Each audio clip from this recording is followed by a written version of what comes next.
All right, here we are after Labor Day, and that means it's football season.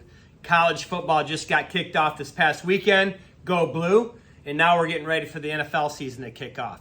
And so in the spirit of that, I want to talk about communication. There's three ways of communicating that I want to talk about. One is verbal communication. That's what I do, as you can tell here.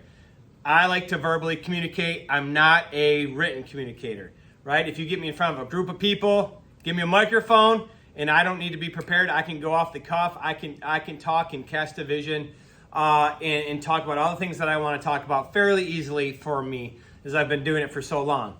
But then there's written communication. Some people are great at that. You put me in front of a blank page or to write an email, and suddenly all these things that I can recall and communicate verbally, I can't get out and talk about and get it in a written format very well at all. So I'm much more of a verbal communicator. Other people are much more of written communicators.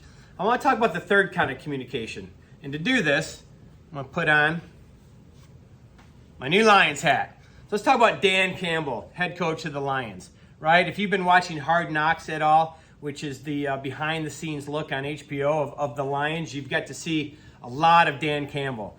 And Dan Campbell's style of communication, I'll call it, is you don't know what the heck he's saying.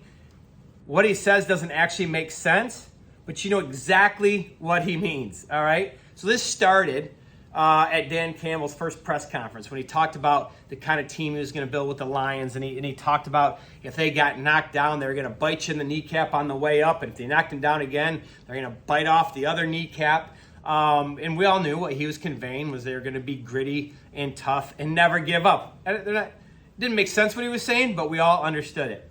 Another one from this season on Hard Knocks is as funny as I have it pulled up here. He said to me, talking about developing grit and being tough, he said, to me it means we'll play anywhere. We'll play in grass. We'll play in turf. All makes sense. We'll go to an effing landfill.